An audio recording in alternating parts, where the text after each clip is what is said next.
in the context of interim relief.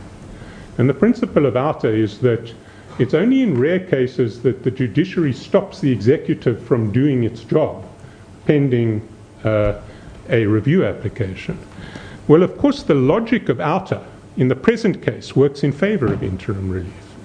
And I want to emphasize, works in favor of interim relief because what is happening in the present case is that the executive is being directed to do something. And the court is being asked to sanction a decision directing the executive to do something while there is a dispute over whether that direction is legally valid. The separation of powers concerns in the present case suggest that the court should grant interim relief, not withhold it. And particularly in relation to the President, I want to emphasize that point. Your Ladyship will be aware that the powers of the President are treated with such importance by the Constitution that this court doesn't have the power to set aside a decision of the President. It can only provisionally set aside that decision and has to subject to confirmation by the Constitutional Court. What the Public Protector is saying is that in the present case, in the context of a review of a report, the validity of which is challenged on material grounds, she should be entitled to force the President to act, even in circumstances where what she wants the President to do, she accepts the President may not have the power to do. So with respect, AUTA does not assist the Public Protector or the EFF. It actually works against them. Milady, those are our submissions. Unless there are any other issues on which your Ladyship would like me to address you, the President supports this application for the interim stay pending finalisation of the review application. Thank you.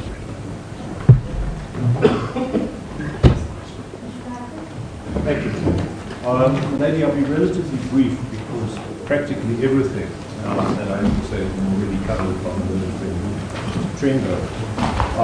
Milady, at the outset, however, Mr. Pillay would have been here asking for the very same relief, or very similar relief, had he not been pipped at the post by Minister Gordhan. And that's why he's here today. He's here today to support the relief sought. And on an understanding, the relief that's sought is very limited in its extent. It doesn't stop anybody, any functionary, from exercising a power that they already have. It doesn't stop the National Director of Public Prosecutions from carrying out her constitutional duties. It doesn't stop the police from investigating alleged crime. It doesn't stop the Minister of State Security from doing anything that I won't go into detail about. What it stops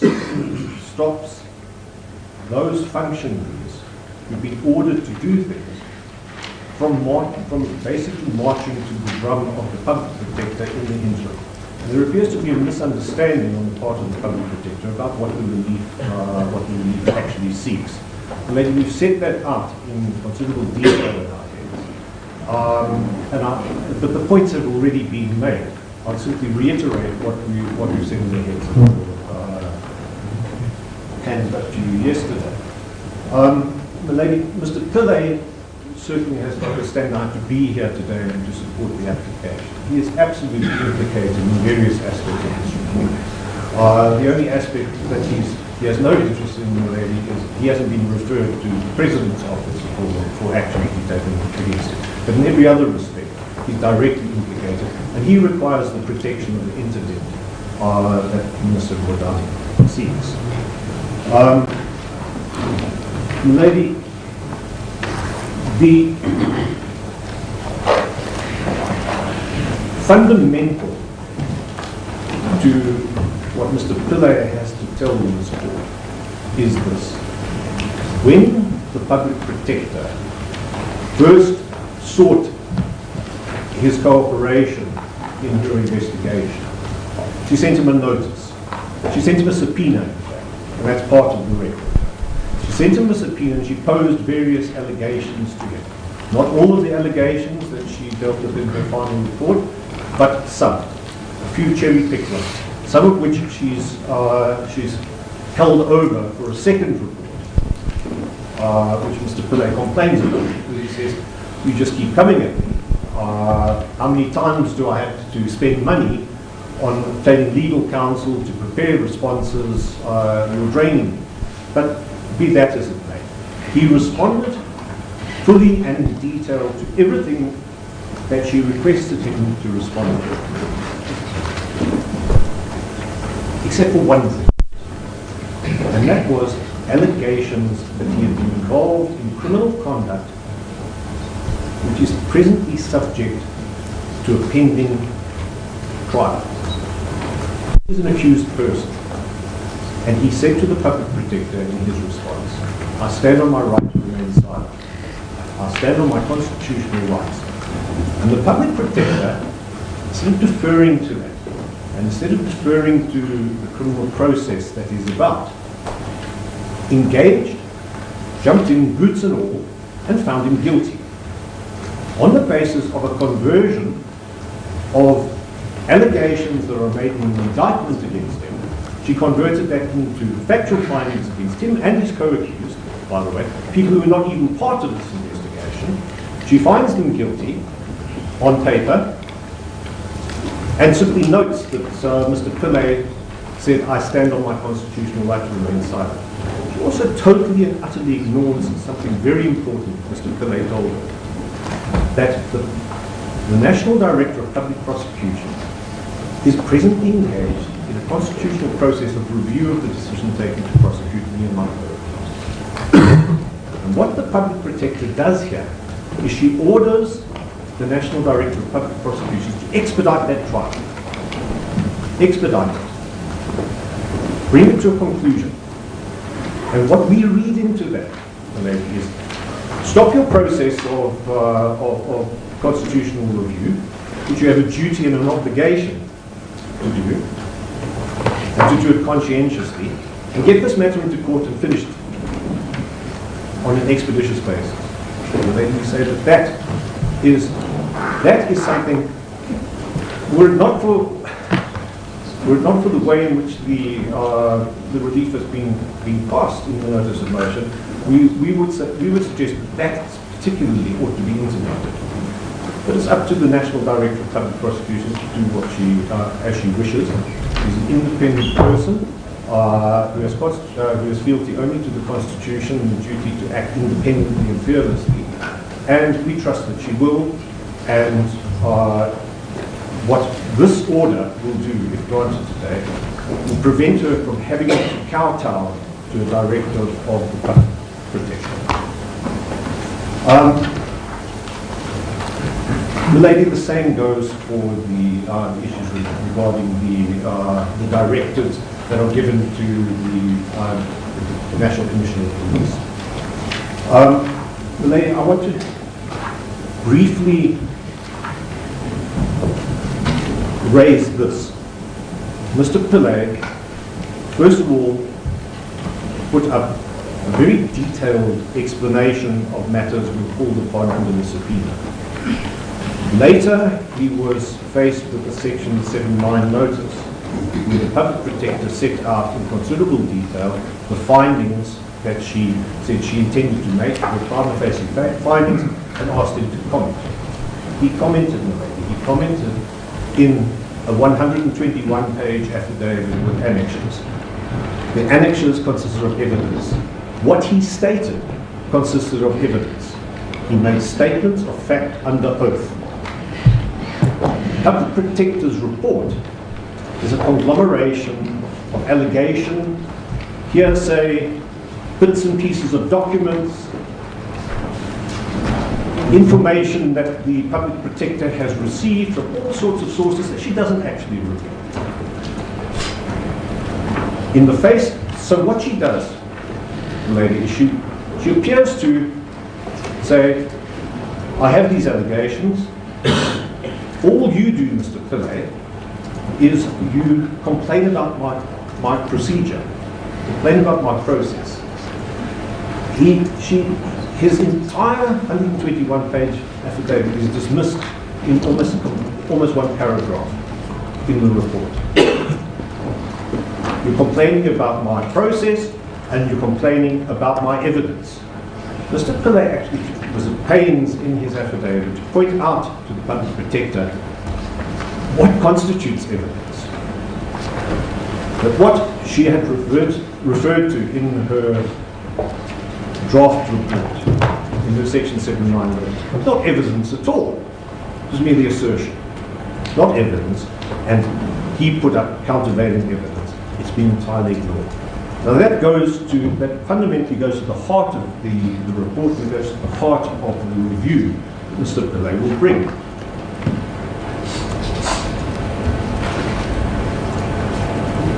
And that, of course, goes to the prima facie right. That is a singularly important aspect of this matter today. The lady, we contend that a proper case has been made out for the grant of the relief. Mr. Pillay associates himself with all of the arguments that have been put up by Mr. Gordhan, insofar as they refer to him. And he seeks costs here today. Although he's a respondent, he has brought something of assistance to the court in the determination of the matter. He shouldn't be out of pocket.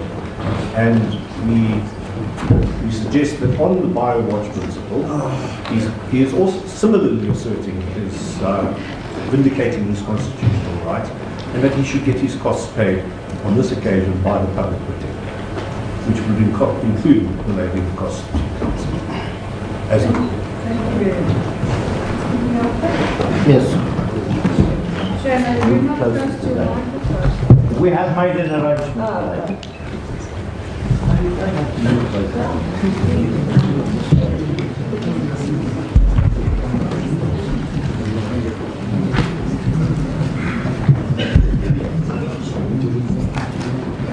My lady, I'm going to be very, very brief in this regard. We fully associate ourselves on behalf of the ninth respondent with the submissions made by our learned friends, and more particularly that of Mr. Tendo, on behalf of the applicant.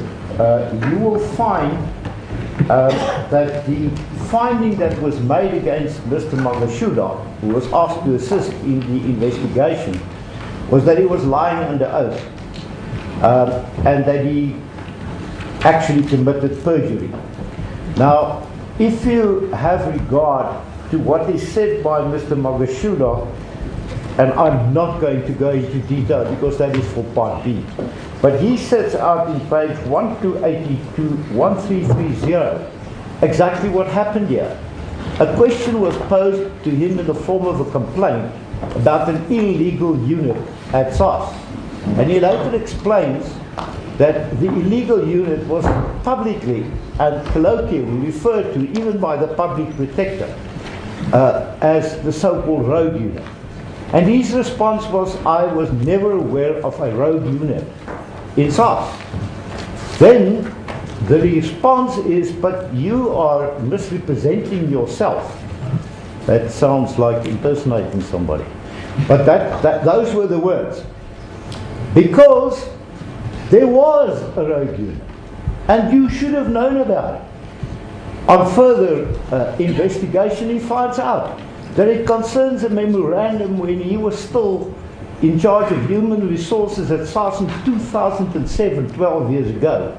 And that, my learned friend, and I'm not going to parrot it because it's not necessary, it refers to the extension of the border control unit at the time, which changed names in due course, but which was extended for the reasons of simply gathering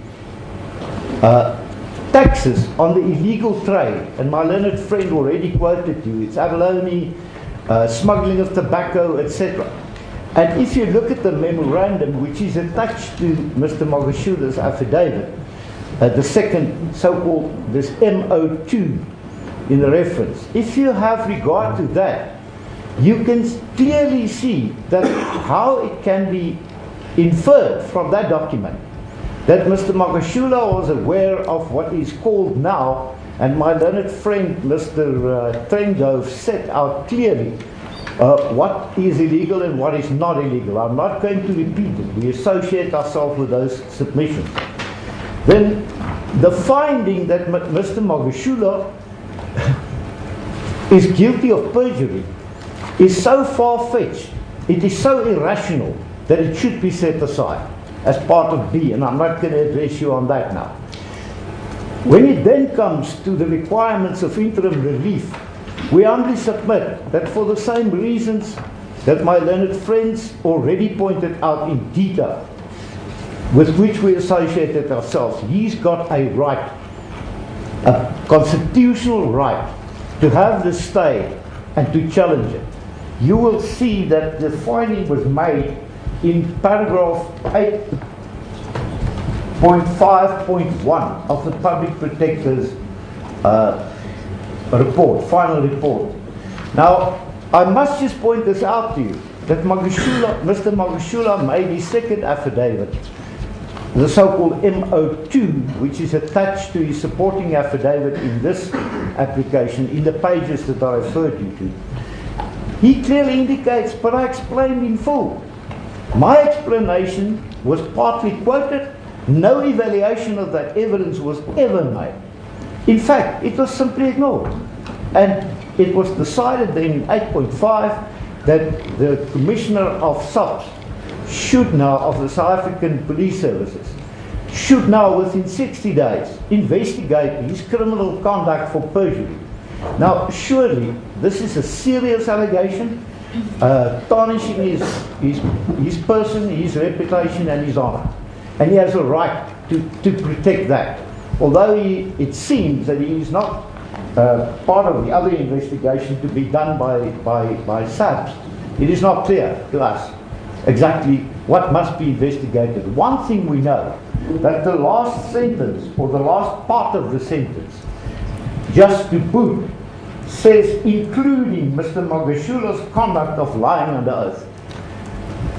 This, if that is perjury, then I would be very surprised after all these years in practice.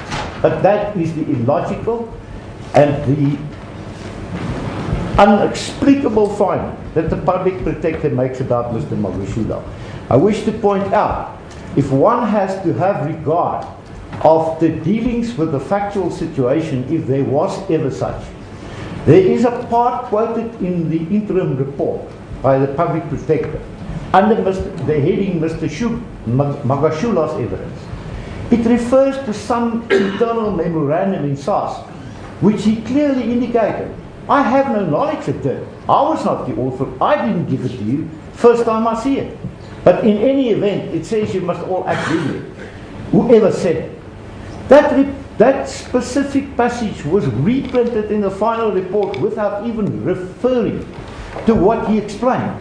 So his explanation, the same that our learned friends from Mr. Pillay said, was simply ignored.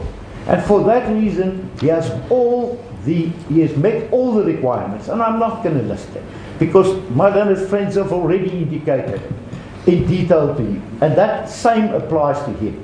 He has met the requirements of an interim relief, and we humbly submit that he's entitled to that. The other thing is that as for the interim relief, the same applies to him as in relation to cost.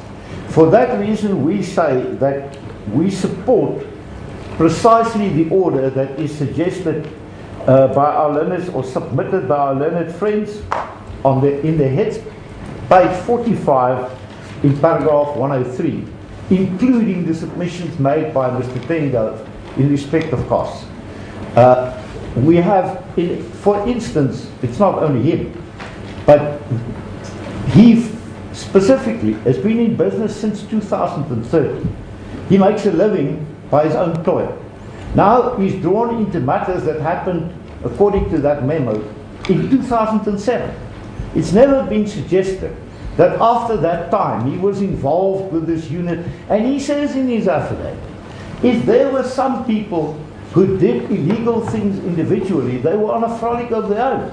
Because I never, at a later stage, the Commissioner, ordered anybody or allowed anybody to act illegally. That is not disputed. But the point is that it happened in 2007. That's how it's linked. And then the only involvement of him was that he was at that time in charge of human resources and finance, so it had to go through the channel to extend the border control unit. I have nothing to add to that, except if you wish to hear me on any specific issue. As the court pleases.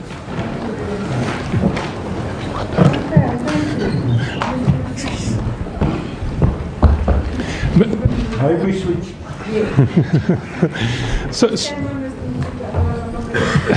Sorry, my lady, before my learned friend for the public protector addresses this court, we do now have the correspondence to which I referred, and if I might, with your ladyship's leave, hand up a bundle which we will give to my learned friend, and also to my learned friend for the EFF.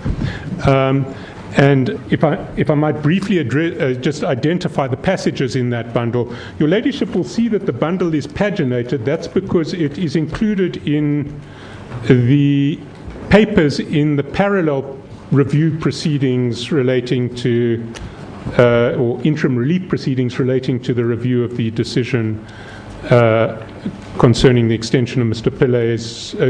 Pilley's early retirement. And your ladyship will see it starts on paginated 168 with a letter from the President on the 19th of June 2019, where the President sets out what his implementation plan for appropriate disciplinary action will be. The relevant passage in that letter is at 169, paragraphs 6 and 7. In relation to your direction to submit my implementation plan, I reply as follows. I have noted the findings against Minister Gordhan in your report. I have noted too the assertions made by Minister Gordhan in his review application that your report falls to be reviewed and set aside because it is allegedly ultra vires Section 6(9) of the Public Protector Act, issued by means of an unfair procedure and tainted by misdirections of law and fact. One of the legal complaints raised by Minister Gordhan is that the decision that I take appropriate disciplinary action against him is vague and impossible to implement in the absence of an employment relationship between the President and myself. Same complaint that he raises here. Having considered the findings against Minister Gordhan in your report and his challenges to those findings in the review application, I've considered that it would be inappropriate to take disciplinary action against Minister Gordhan at a time when not only is there a dispute pending before the High Court over the legality of the findings on which to base such disciplinary action, but also when my alleged power to exercise such disciplinary action is itself legally contested by Minister Gordhan in that dispute pending in the High Court. In the circumstances, my implementation plan in respect to the remedial action set out in paragraph 7.1 of your report is the following. I've complied with your order to take note.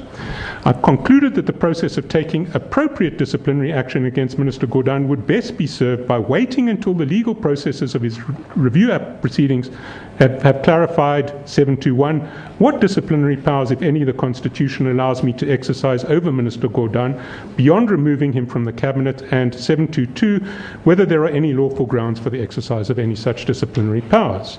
I intend accordingly to defer my decision on what disciplinary action, if any, to take against Minister Gordhan until final determination of his review application.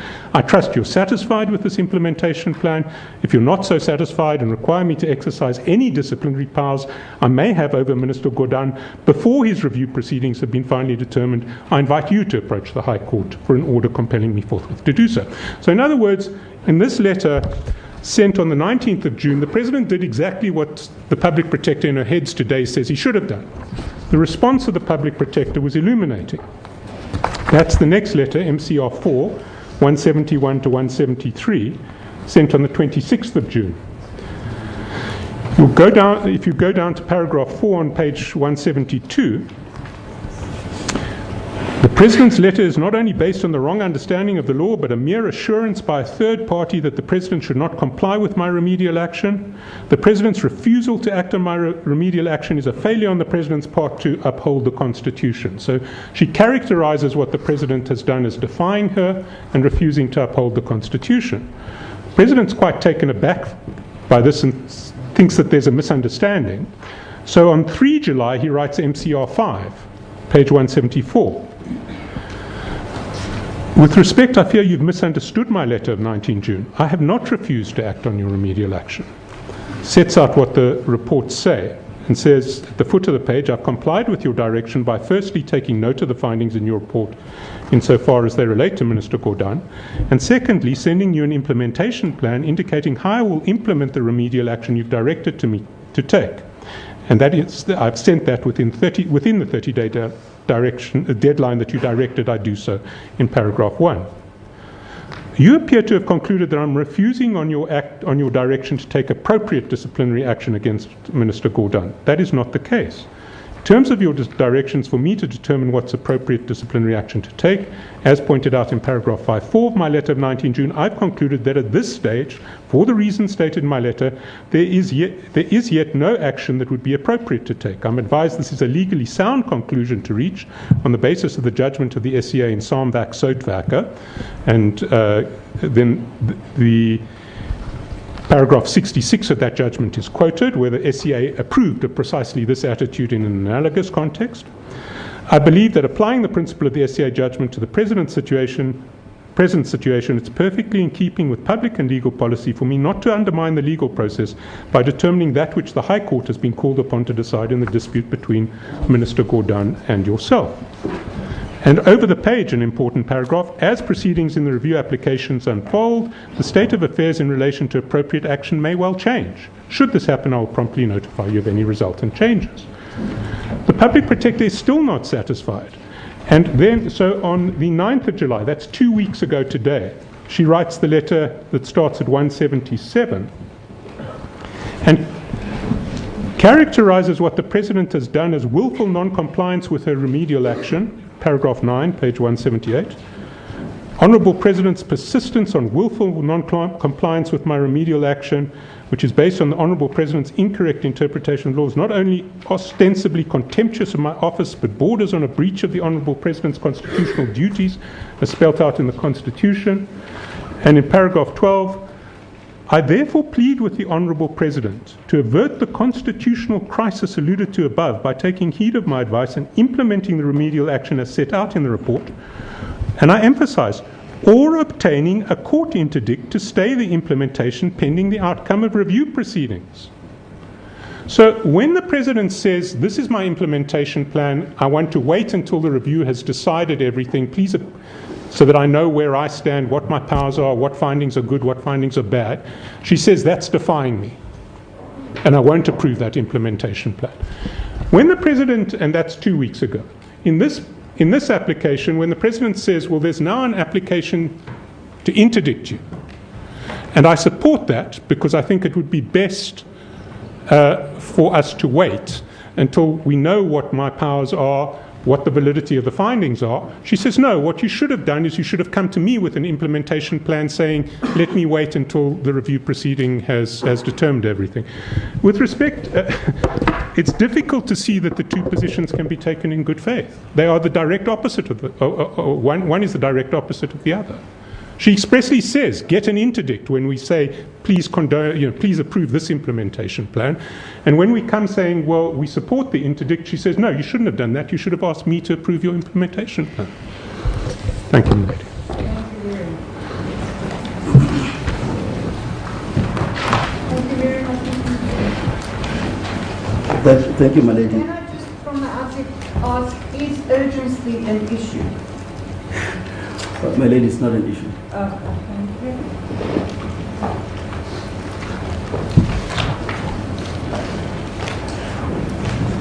Thank you. My lady, we have we submitted heads of arguments, Yes. which I hope your ladyship I received a bit late this morning. I'm able to read them. Yes, thank you. We stand by what we say in our heads of arguments, and I will address a number of aspects arising from the heads of arguments without necessarily reading the whole script as it stands. But may I premise my submissions on a proposition that is incontrovertible. I do not believe there is any contrary view to it, and it is the following. The success of the work of the public protector depends on the cooperation and the attitude of those organs that she interacts with. So if she's going to be successful in the work that she does, she must have the support of all the organs of state that she once in a while investigates and against whom certain she makes findings and imposes remedial action. But where does this duty to support the work of the public protector come from? It comes from the Constitution. It is a constitutional requirement that comes from Section 181(3).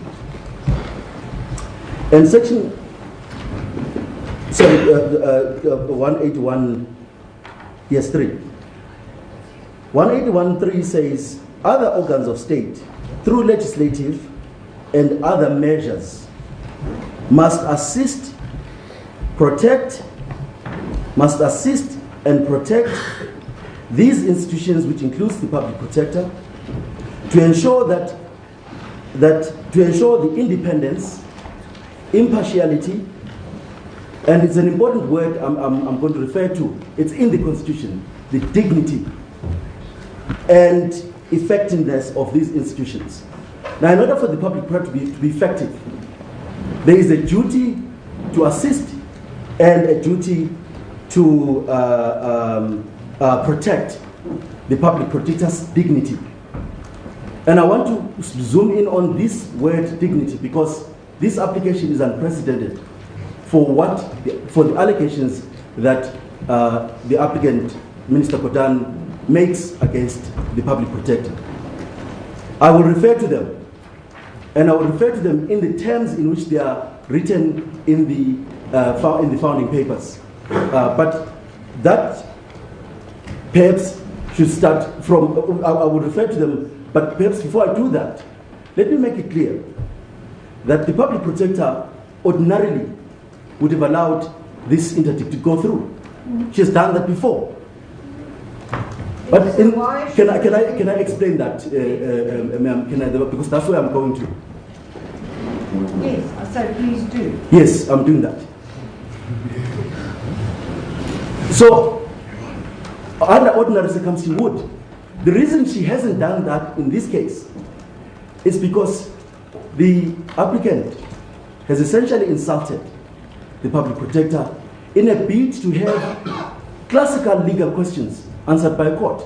This application would have been a clean application without the terminology, the insults that the public protector has been exposed to. A classical application with real legal disputes that Minister Gordhan is entitled to raise arising from the report. But what has happened here is that the Minister Gordhan, and incidentally supported by the President, accuses the public protector in conducting a Section 181 powers of investigation, 182's powers of investigation and reporting. They accuse her of abusing constitutional powers to promote and support corruption and state capture, and to pursue corrupt political motives intended to remove him from his position as a member of the National Executive of the Republic of South Africa. That's an allegation made by a member of the National Executive whose one of his supreme duties in that capacity is to assist and to protect the dignity of the office of the public protector. Now, when you accuse the public protector of promoting state capture, of corruption, and of pursuing partisan corrupt political interests, you are not complying with the duty set out in Section 181, the one I just referred to, which requires that organs of state assist and protect the dignity of the public protector. It so aggrieved the applicant that in this application, he calls for Parliament to consider taking action against the public protector. And he says, relating on past judicial findings, adverse findings that were made against the public protector, which in his words demonstrate what he refers to as stunning incompetence, irrationality, and negligence in the performance of these duties. The issues that ought to be dealt with, issues that are in contention, the legal issues, the real burning legal issues, do not require this kind of language, do not require a member of the executive who's got a constitutional duty to protect the public protector, to protect the dignity of the public protector, to speak in such terms.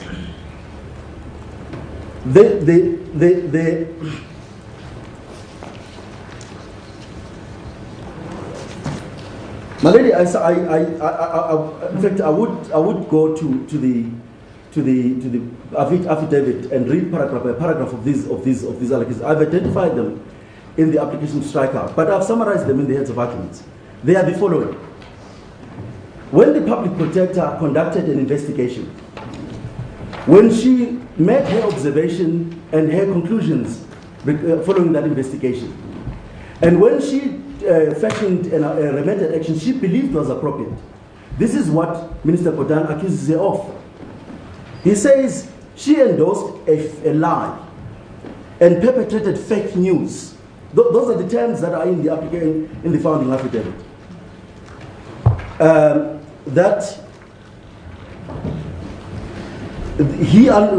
the finding that he unlawfully established an intelligence unit within SARS, that the intelligence unit established by the applicant at SARS conducted unlawful intelligence operations, that SARS illegally procured intelligence equipment to be used by persons unlawfully appointed to the intelligence unit, are the reasons why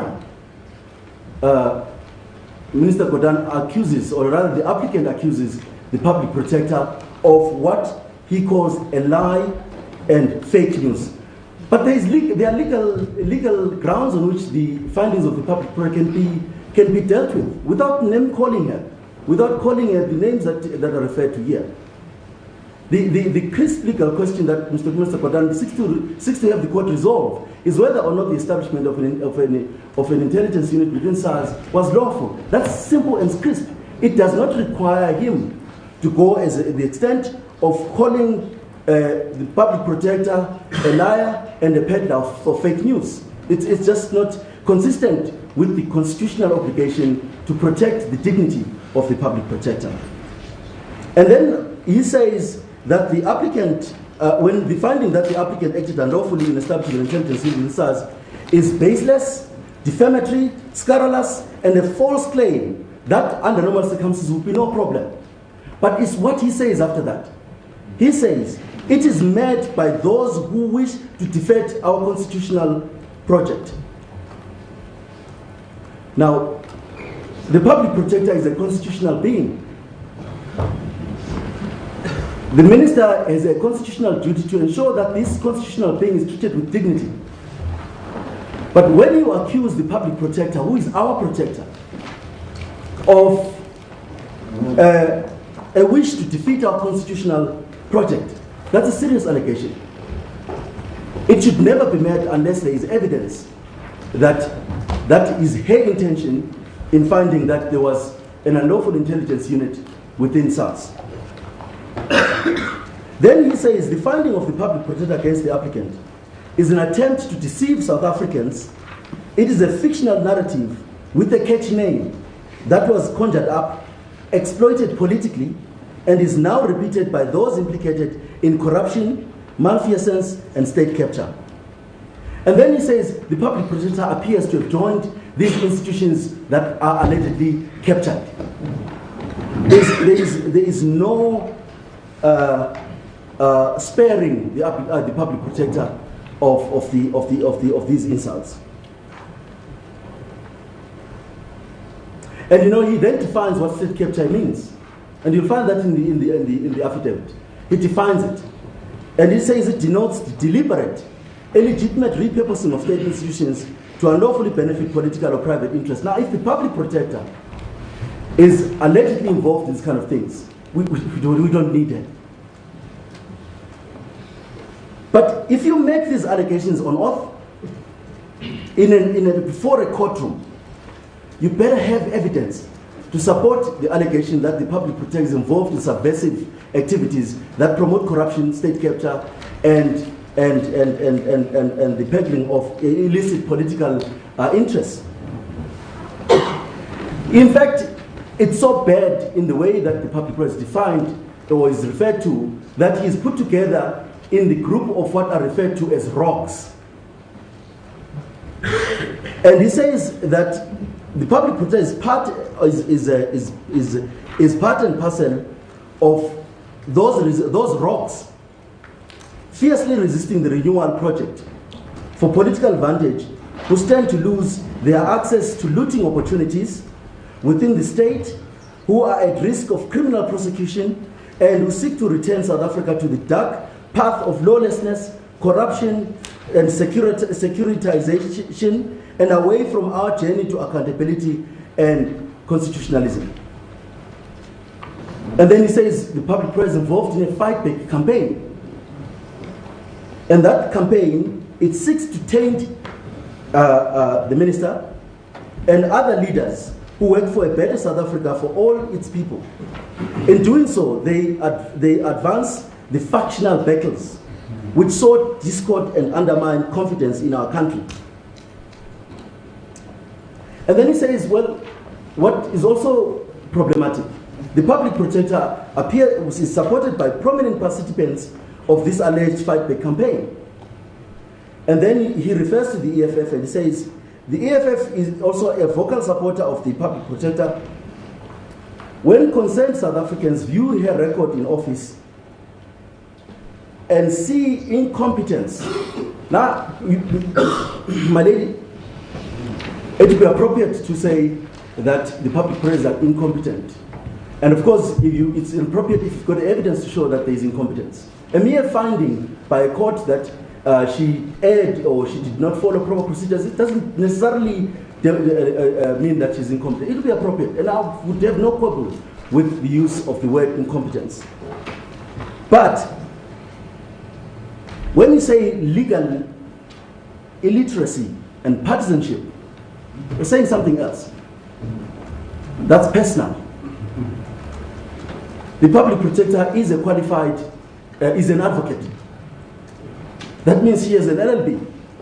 So to refer to her as a legal illiterate is not only unfair, it is inconsistent with what the Honorable Minister ought to do, which is to protect the dignity of the office.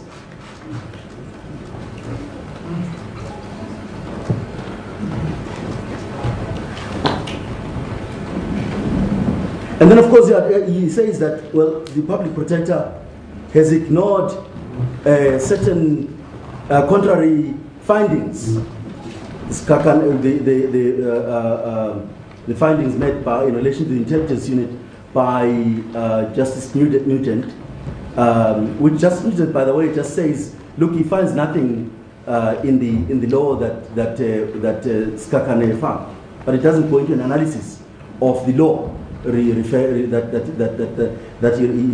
refers to. He simply doubts that the findings are correct. But so no question is made about Advocate Skakane. Advocate Skakane is a senior counsel of the legal profession. When he made the findings that he made in respect of the intelligence unit, it was a considered, legally considered viewpoint that was informed by his training, of his years of training as a legal practitioner. That someone else has a different view does not make the public protector's findings a product of corrupt thinking. She may be wrong, and the courts will pronounce on that. But why would you call her corrupt and aiding state capture? It's just wrong.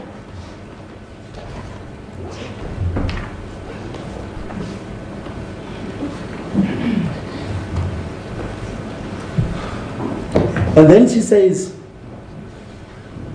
and this is a fair criticism, perhaps I should say, only to a limited extent. She says the current public protector has a damaging record of judicial criticisms, and this court may well add to those judicial criticisms when it does write its report. It's invariable. When you come to a court and you believe your case, you feel strongly about your case, you argue it as best as you can, you trust the independence, the impartiality, the rigor, and the training of the judge to listen through the argument and to make a just and proper judgment. Once that judgment is made, you who believe that you're right and you are told by a judge that you're wrong, you know what your position is. But the fact that you've been found by courts to have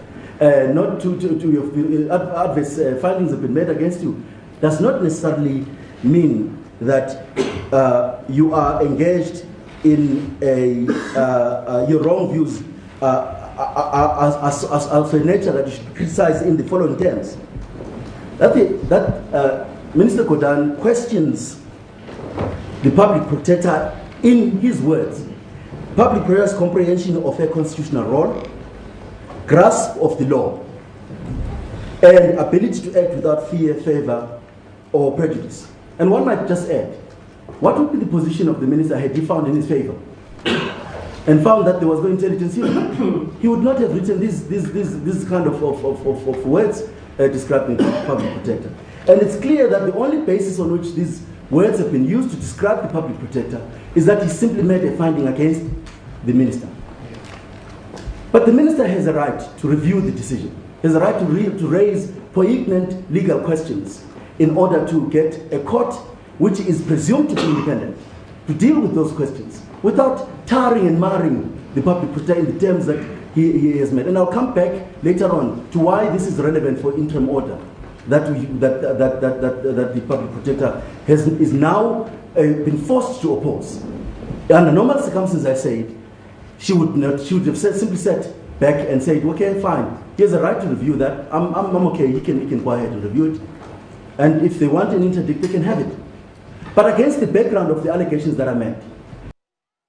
You know, her answering affidavit though, does she say, I'm not opposing it, I'm here because I need to defend my dignity? Yeah, you know, she does complain about the fact that she's been... Yes, but I'm asking, does she say, I do not oppose, in fact? Can I just defer answering that question? I'll check it. I believe that she does because as you would know, my lady, we do these things as a team. So I do recall because that was the thinking that we had when the issues were being raised.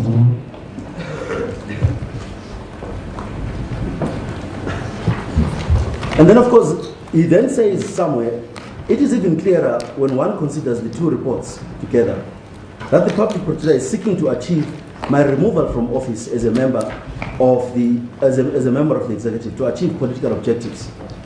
That would only serve, and this is the problem. So he accuses the public protector of wanting to be removed from the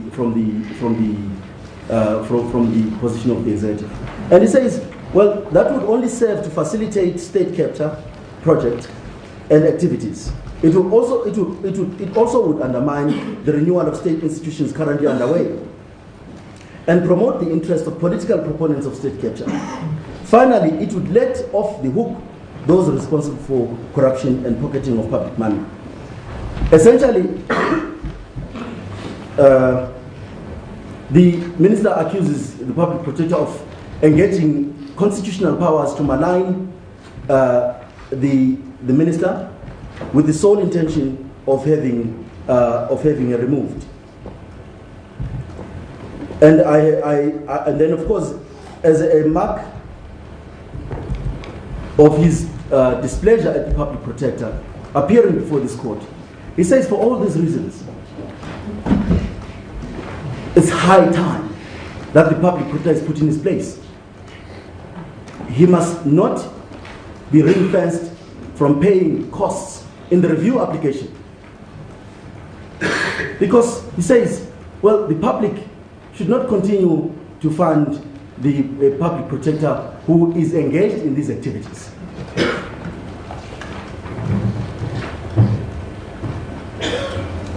Obviously, viewed from its content and tone in contending for this interdict, The applicant says that you should grant an interdict, my lady, and I would urge you to grant an interdict against my own client. If you found that these allegations are prima facie correct, if you found that they're prima facie correct, grant it. Because we are at risk if we have a public protector who conducts in the manner that the Minister Gordhan has expressed. Make a finding on those. It relates to whether the interdict can be granted, whether there's a prima facie right, irreparable harm, etc. I will come to that, my lady. But let me address that aspect, the reason I make that remark. In deciding whether or not it is correct, it is a correct remedy to interdict the implementation of the remedial action.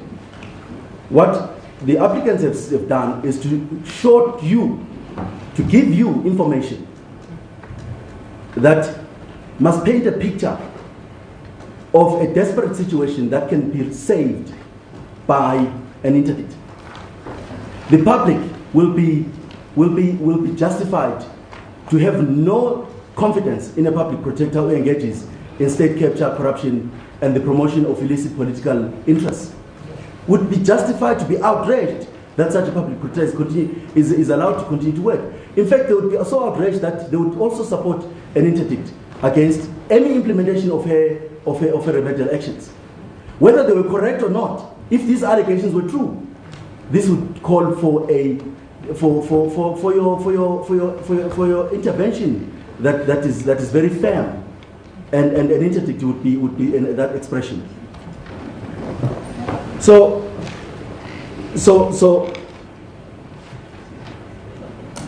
as I said, viewed from its content and tone, in contending for an interdict, the applicant says that the public protector engaged her constitutional and legislative powers to investigate and report complaints against him, to advance corruption and corrupt interests of her vocal supporters, to promote state capture and nefarious political interests that are inimical to constitutionalism, good and accountable governance, and all those things.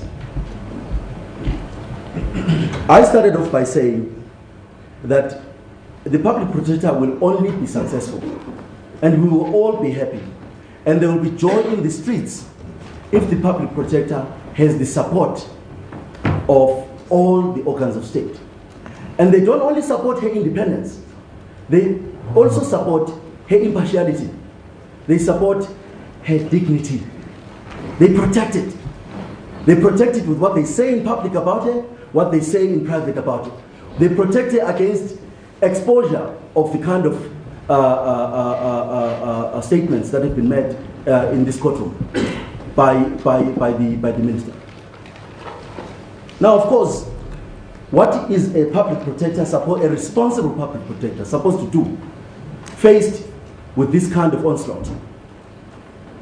The applicant may well be entitled to an interdict, but he makes allegations that are so far-reaching in their content and calls for the removal of essentially calls for Parliament to discipline the public protector on the basis of what he says are the activities that the public protector is involved in. What should a responsible public protector do in the face of allegations that undermine the public's confidence in the office of the public protector? Not just the office. I mean, the allegation that the public protector is involved in these activities must alarm every constitutional loving South African. Must alarm them. What is she supposed to do? Can she walk confidently in the streets of South Africa without being called an enabler of state capture? Why would anybody want to bring a complaint to the public protector so the public protector can act in accordance with their constitutional powers to investigate complaints and to report on them and to fashion remedial action? Can she do that now with the confidence and the independence and the dignity that the Constitution says she must have? She cannot. She cannot. She is spoken about in political rallies. She is insulted everywhere because of allegations of this nature that have now found their way into the courtroom. My lady, I asked that you do not endorse that kind of attitude. Even if they were right that they are entitled to an interdict. The attitude that has foreshadowed the submission for an interdict should not be endorsed by a courtroom, because a courtroom is required to deal with these subjects with a certain level of decorum and decency. We will not find in court judgments the kind of language that's been used here to describe any functionary. When you overturn a judgment of a magistrate, you don't call them incompetent and state capture and corrupt and all those kind of words. Even if you disagree severely with them, you are measured. You are confidently measured, because you understand the value and the purpose for why you sit as a judicial officer to adjudicate disputes. So we're asking that you strike out every allegation that has been relied on by the applicant as being scandalous and vexatious and irrelevant to the adjudication of the crisp legal questions that he appears to want to run.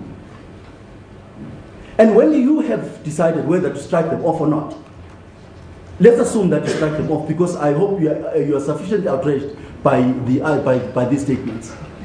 And I'm submitting that the striking off application, striking off of those terms and those words, which are made without any shred of evidence, would be competent by this court, and would urge you to do so.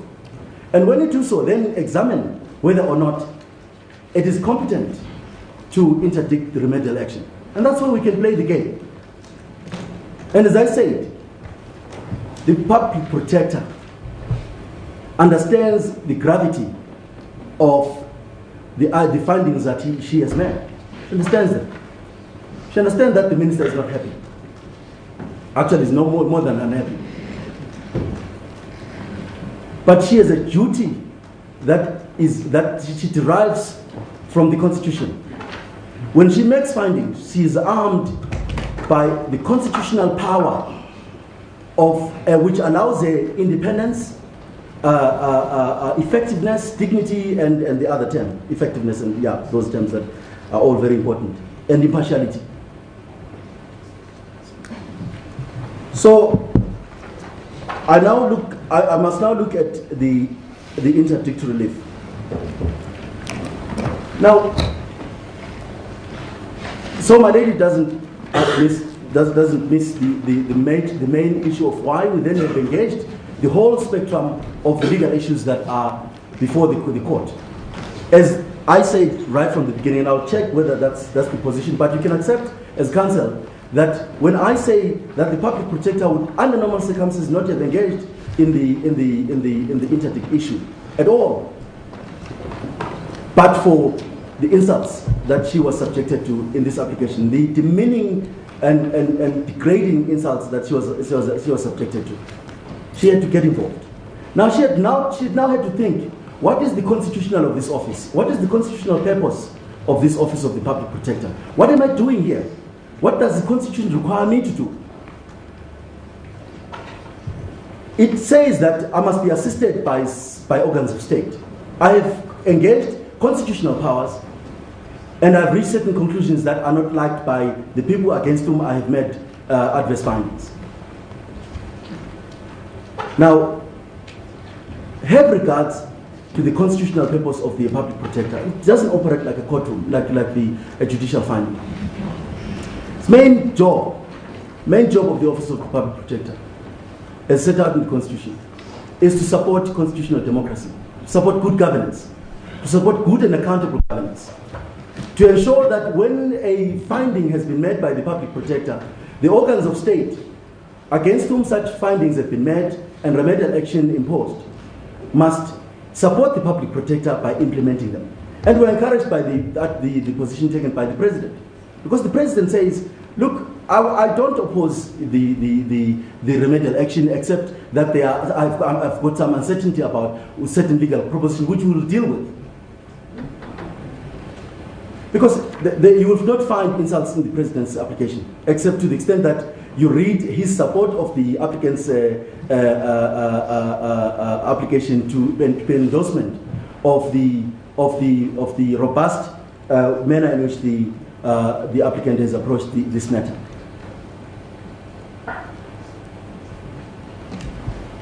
So, how does the public protector encourage organs of state to operate within the ethics of within the principles of the Constitution? How does it do? How should the public protector do it? She must do it so by ensuring that remedial actions are complied with. They must be complied with. Now, of course, that compliance, firstly, it's common cause, the remedial actions have to be lawful. And if there are any questions about their lawfulness, of course, those ought to be vigorously debated, because the public protector cannot issue unlawful remedial action. Let us take these remedial actions one by one and see why they should be interdicted.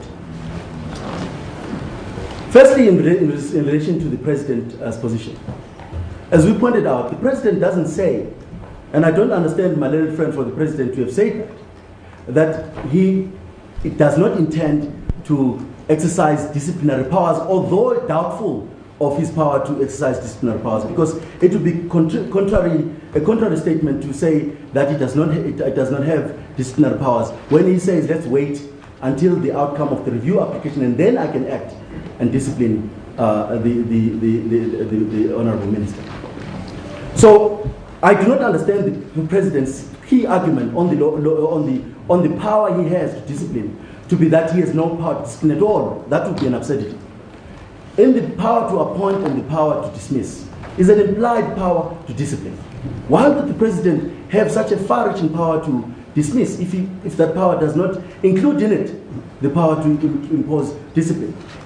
The Constitution does not say so. It does not say that the President can only exercise one disciplinary power over the ministers. It says that the President may dismiss, implied in that a purposive reading of that particular provision would include the power to discipline. So we understand the President says, I do not want to, I feel strongly about engaging in a disciplinary process at the moment because my minister has decided to challenge the lawfulness of the decision of your findings, including the power of my power to discipline me. But bearing in mind, the supreme constitutional duty of the President is to protect the dignity, the effectiveness, the impartiality and the independence of the public protector. And this is why I differ with my learned friend on his attempt to create an unlawful difference in the manner in which the public protector has responded to both applications. The point of the matter is this: the President's power to appoint or to discipline, to appoint and to dismiss, should not be unfettered. Whether there was a public protector's report or not, the court should not interfere with a right of a president to appoint or to dismiss. They should think carefully before they do so. Of course, I mean, the courts would get involved if the appointment process or the appointment is illegal in the sense that the person appointed perhaps suffers from certain legal infirmities, or the dismissal. At the moment, I cannot think of a basis on which one should challenge the right of the President to dismiss a minister. I cannot think of any. But what is the effect of this particular interdict? The effect of this interdict would be to say to the President, on any aspect relating to the investigations of the public protector, I will fold my hands until the review application is finalized. I will not do anything. But what he doesn't do is to say to the public protector, I have spoken to Minister Gordhan as my minister. I've asked him to respond to the allegations. He says that I will deal with what my learned friend, our my learned friend mischaracterizes what we suggest would be an appropriate response that seeks to strike a balance between holding the minister to account and retaining the dignity of the public protector. Also bearing in mind that standing here, I'm confident that the president would with great reluctance endorse an allegation that the public protector is involved in promoting state capture and corruption and malfeasance. He doesn't say so. He wouldn't say so. Because his main approach is to say the public protector ought to be dealt with dignity. He may differ with them, vigorously differ with her on the remedial actions they do in these letters. But a process that would have helped is for the president to say, I have spoken to Mr. Gordhan, I've met with him, I've asked him for his response in relation to the findings that are made by yourself in relation to him. He has told me that he is now pursuing a process of reviewing the remedy, or reviewing the findings of the remedy. What is important in that process is the fact that the president does not speak. The president indicates to the public protector that he has taken steps to speak to the minister, to ask the minister to respond to what is said in the report. And the minister's answer is, I have taken this on review, Mr. President. Would you mind waiting until I deal with it via the courts? That's not what he does. What the president does is he relies on a review application. Not there is no allegation that he has in fact spoken to the minister on the report. There is no allegation that he has received representations from the minister saying that I am taking this matter on review, because that shows that the minister treated the minister that way. That would show that he is in fact relying on, is first giving effect to is taking seriously what the public is saying, but secondly, he's balancing that which the public is saying with what the minister is saying.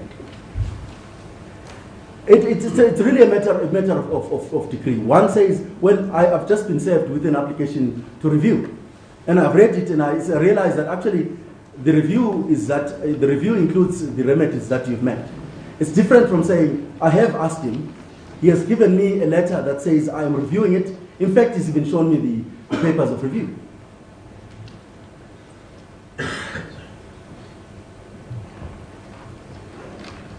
And in any event, my lady, we say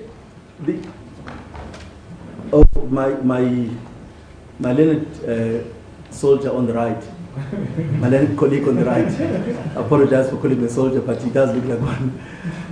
It reminds me that it's 1 o'clock, and I still have a bit more to say. Would this be an appropriate time to take a lunch adjournment? Do you want an hour or 45 minutes? Or? Oh, my lady, I wish you didn't ask me that question. But I think, in fairness, maybe 30 to 45 minutes after lunch. Okay, we'll make it 45 minutes. Everybody will be back.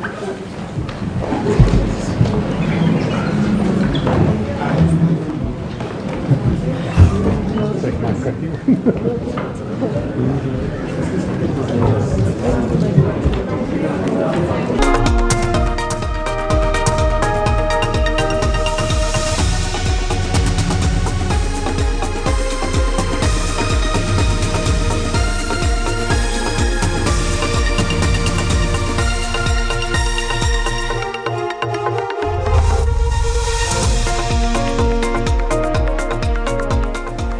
Good afternoon, welcome to On Point. Let's